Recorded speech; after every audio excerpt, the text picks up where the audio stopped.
নজর রাখতে হচ্ছে হাওড়ার দিকে, কারণ হাওড়ার মন্দিরতলায় দুর্ঘটনা। ট্রেলার থেকে কন্টেনার ছিটকে বিপত্তি, রাস্তার ওপর কন্টেনার পড়ে বন্ধ হয়ে যায় রাস্তা। বন্ধ মন্দিরতলা থেকে দ্বিতীয় হুগলি সেতু যাওয়ার রাস্তা, বন্ধ কোনা এক্সপ্রেস যাওয়ার রাস্তাও। আর যান চলাচল বন্ধে দুর্ভোগে পড়েছেন নিত্যযাত্রীরা।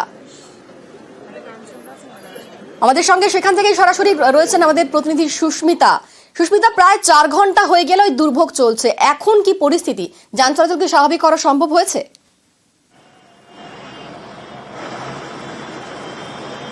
দেখো অনিন্দিতা, এখনো পর্যন্ত যান চলাচল স্বাভাবিক হয়নি, তবে যে চেষ্টা এতক্ষণ ধরে পুলিশ চালিয়ে যাচ্ছেন, প্রায় 4 ঘন্টা ধরে যে চেষ্টা চলছে যে পড়ে থাকা কন্টেনার বা দুর্ঘটনা কবলিত যে কন্টেনার সেটিকে অপর একটি ট্রেলারে তুলে যাতে এই রাস্তাটি ফাঁকা করে দেওয়া যায়, এবং সেই চেষ্টা এতক্ষণে শেষ হয়েছে। দুটি বড় বড় ক্রেন, সেই ক্রেনের সাহায্যে দুদিক থেকে তুলে আড়াআড়ি ভাবে রাস্তার ধারে পড়ে থাকা, রাস্তার মাঝে পড়ে থাকা আড়াআড়ি ভাবে যে কন্টেনার, সেই কন্টেনারটিকে ইতিমধ্যে এই ট্রেলারে তোলা হয়েছে এবং সেটি অপর একটি ট্রেলারের মারফত একেবারে অন্যত্র সরিয়ে নিয়ে যাওয়া হচ্ছে। রাস্তার কিছুক্ষণের মধ্যেই ফাঁকা করে দেওয়ার চেষ্টা, যত তাড়াতাড়ি সম্ভব যদি রাস্তা ফাঁকা করে দেওয়া যায় সেই চেষ্টা এই মুহূর্তে চালাচ্ছেন Howrah police, Howrah traffic police উভয়।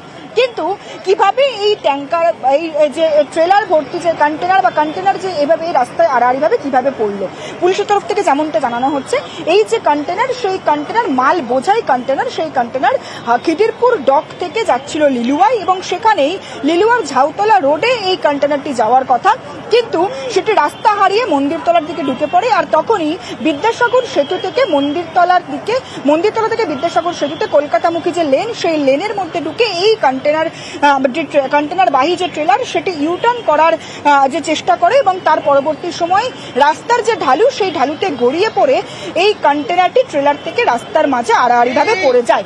কিন্তু সেখানেই ঘটে বিপত্তি, এবং সেই বিপত্তির কারণে দুর্ভোগের শিকার হতে হয় নিত্যযাত্রীদের। তার কারণ হচ্ছে সকাল প্রায় 5:30 থেকে 6:45 নাগাদ যে দুর্ঘটনা ঘটে, তার ফলে সকাল থেকে নিত্যযাত্রী পড়ুয়া থেকে আরম্ভ করে যারা রোজকার কাজের জন্য এই যে মন্দিরতলা থেকে বিদ্যাসাগর সেতু বা কোনা এক্সপ্রেসওয়ের যে লেন সেটি ধরেন, সেখানে যান চলাচল একেবারে দীর্ঘক্ষণ ধরে বন্ধ থাকার কারণে নিত্যযাত্রীরা তারা চরম দুর্ভোগের শিকার হন, একেবারে সমস্যার মুখোমুখি হন তারা। কিন্তু ইতিমধ্যেই পুলিশের প্রায় 4 ঘন্টার প্রচেষ্টায় কন্টেনার, যেটি প্রায় 22 মেট্রিক টন ওজনের এবং 9 ফুট উচ্চতার যে কন্টেনার, সেটিকে ইতিমধ্যেই ট্রেলারে তোলা হয়েছে, এবং সেই ট্রেলারে করেই যাতে কন্টেনারটি অপর জায়গায় সরিয়ে নিয়ে যাওয়া যায়, এবং এই যে রাস্তা বিদ্যাসাগর সেতুর যে কলকাতামুখী লেন, সেটিকে যাতে তত তাড়াতাড়ি সম্ভব পরিষ্কার করে আবারও যান চলাচলকে স্বাভাবিক করা যায়, সেই প্রচেষ্টা এই মুহূর্তে করছেন আবারও একবার হাওড়া পুলিশ থেকে আরম্ভ করে ট্রাফিক পুলিশ প্রত্যেকে। এবং আরো একবার ছবিটা দেখানোর চেষ্টা করি অনিন্দিতা, দেখতে পাচ্ছ দুটি ক্রেন দিয়ে দুদিক থেকে যাতে দুই মুখ থেকে তুলে ট্রেলারটিকে ট্রেলারে করে যাতে এই কন্টেনারটিকে অন্যত্র সরিয়ে নিয়ে যাওয়া যায়, সেই প্রচেষ্টা এই মুহূর্তে চলছে। এবং ইতিমধ্যেই দীর্ঘ প্রায় 4 ঘন্টার প্রচেষ্টায় এই যে কন্টেনার মাল বোঝাই যে কন্টেনার, সেটিকে অন্যত্র একটি ট্রেলারে করে তোলা সম্ভব হয়েছে, এবং সেই ট্রেলারটিকে এই মুহূর্তে এখান থেকে সরিয়ে নিয়ে যাওয়ার যে প্রচেষ্টা, সেই প্রচেষ্টা চালাচ্ছেন হাওড়া পুলিশ।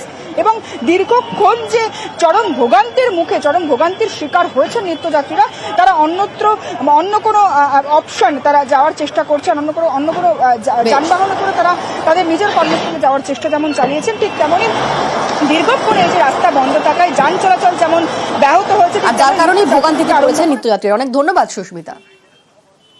এটা হচ্ছে তখন ভোর 4:15, হঠাৎ করে একটা ভয়ঙ্কর আওয়াজ, সেই কারণটা বুঝতে পারছি না কেন। গাড়িটা যখন উঠছিল উপরে, হঠাৎ করে দেখি পড়ে গেল, পুরো রাস্তা ব্লক, পুরো ভেঙে ব্রেক ফেল করে গাড়ি পুরো গড়িয়ে উল্টে আমাদের এইখানে পড়ে গেছে, পুরো বন্ধ একদম। কখন সরাবে না সরাবে কোনো ঠিক নেই, কারণ বোঝা যাচ্ছে না।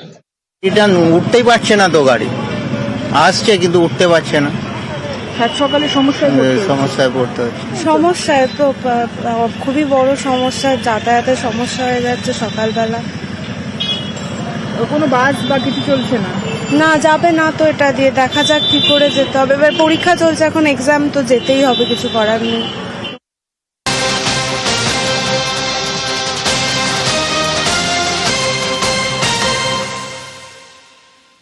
জায়গায় জায়গায় ভোটার কার্ডে গরমিল, স্ক্রুটিনি করতেই বিভিন্ন জায়গা থেকে একাধিক অভিযোগ উঠে আসছে। কোথাও এপিকে গরমিল, কোথাও আবার এমন নাম লিস্টে রয়েছে যেখানে সেই অস্তিত্বই সেই মানুষের নেই। এবার বনগাঁর দিকে নজর রাখতে হবে। বনগাঁয় ফের বাংলাদেশি ভোটার। বনগাঁর ধর্মপুকুরিয়ায় ভুতুড়ে ভোটারের অভিযোগ উঠছে। দুই নামে দুই এপিকে তালিকায় একই ভোটারের ছবি। ওই ভোটার ঝিনাইদহের বাসিন্দা বলেই দাবি করা হচ্ছে।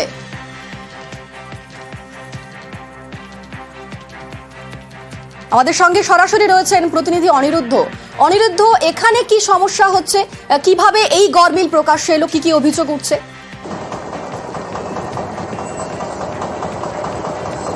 দেখো অনিন্দিতা, উত্তর 24 পরগনার বনগাঁ ব্লকের ধর্মপুকুরিয়া গ্রাম পঞ্চায়েতের প্রধান তাপস মণ্ডল এবং তাদের দলীয় সদস্যরা ধর্মপুকুরিয়া গ্রাম পঞ্চায়েতের সুখপুকুরিয়াতে এই ভোটার তালিকা সংশোধনের কাজে যখন বাড়িতে বাড়িতে সার্ভেতে যান, তখনই তাদের চক্ষু চড়কগাছ হয়। কারণ একই ব্যক্তির ছবি রয়েছে ভোটার লিস্টে, কিন্তু দুই জায়গায় তার দুই নামে দুটো ভোট রয়েছে, দুটো আলাদা এপিক কার্ডে ভোট রয়েছে।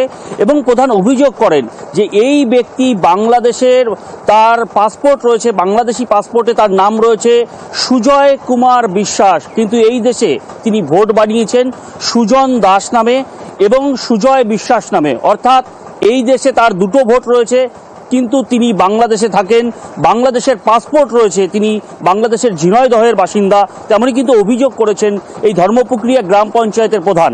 এমনকি এই গ্রামের অর্থাৎ সুখপুকুরিয়া গ্রামের বিভিন্ন সাধারণ মানুষের কাছে তারা এই ব্যক্তির খোঁজ নিয়েছেন, ভোটার তালিকা দেখিয়ে, তার ছবি দেখিয়ে তারা খোঁজ নিয়েছেন, কিন্তু সাধারণ মানুষও এই ব্যক্তিকে চেনেন না বা এই এলাকায় কখনো দেখেননি, আগে কখনো ভোট দিয়েছেন বলেও তারা জানেন না। কিন্তু এরকমভাবে হঠাৎ করে কি করে ভুতুরে ভোটার উঠলো এই ভোটার লিস্টে এবং একই ব্যক্তির দুটো ভোট, তা নিয়ে কিন্তু প্রশ্ন তুলেছেন পঞ্চায়েত প্রধান।